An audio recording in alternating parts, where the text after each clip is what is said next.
Imaginautes, bonsoir. Bienvenue dans cet exercice qui a pour nom les contraintes. Alors, je vous rassure, hein, rien de sadomasochiste attaché au plafond avec des cordes et puis des cagoules en cuir. Non. Ça n'est pas la même formation. Je vous parle des contraintes en termes de création et d'imaginaire.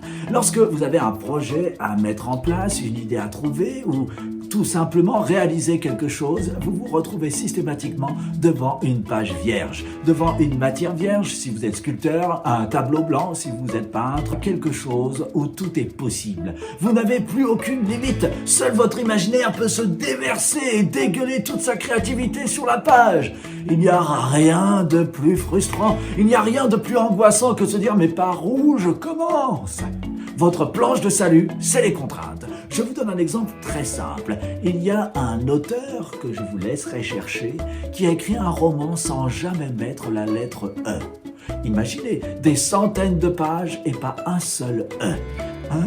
Imaginez dans la tête le beau bordel que c'est pour pouvoir créer tous les mots, toutes les phrases sans cette lettre-là. C'est la plus folle des contraintes. Il y a dans les contraintes des sortes de barrières qu'on s'amuse à exploser. Les contraintes peuvent vous sauver la vie. C'est très simple. Que vous soyez créatif ou non, vous avez toujours des besoins de créer quelque chose. Et généralement, c'est d'autres personnes qui vous l'imposent. On vous demande de réaliser ceci, ou de faire une affiche, ou encore de produire un son, d'écrire un texte, de mettre en place un projet ou un dossier, et on vous impose des contraintes. Et généralement, ça vous saoule. Parce que ces contraintes, vous avez l'impression qu'elles vous empêchent d'avancer. Elles vous empêchent d'être créatif. Mais souvenez-vous de la troisième voie. Reportez-vous à cet exercice. Vous pouvez utiliser ces contraintes. Ces contraintes vont vous sauver la vie. Qu'elles viennent de personnes tierces qui vous les imposent ou de vous-même, elles vous permettent de ne pas tomber dans le néant de la créativité, dans l'immensité des possibles. Là, vous avez un fil sur lequel vous pouvez tirer.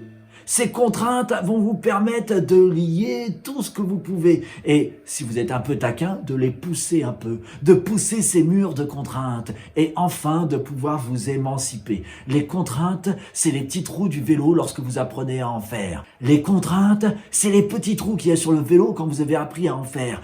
Vous pouvez les utiliser au début et après, vous les enlevez. Les contraintes vont vous sauver la vie au début et après, explosez-les, soyez libres. Explorez vous-même votre imaginaire et enlevez les petites roulettes. Voilà, je pense que vous avez compris le principe des contraintes. Je vous propose donc un petit exercice.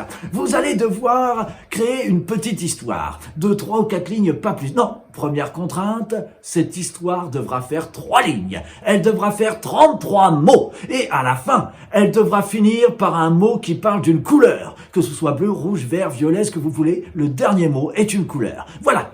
3 lignes, 33 mots et le dernier mot est une couleur. N'hésitez pas à les laisser sur le forum afin qu'on puisse tous en profiter. Vous verrez comme les haïkus du Japon que les contraintes, ce sont juste des petites friandises qu'on adore dévorer. Allez, à bientôt les imaginautes, soyez créatifs.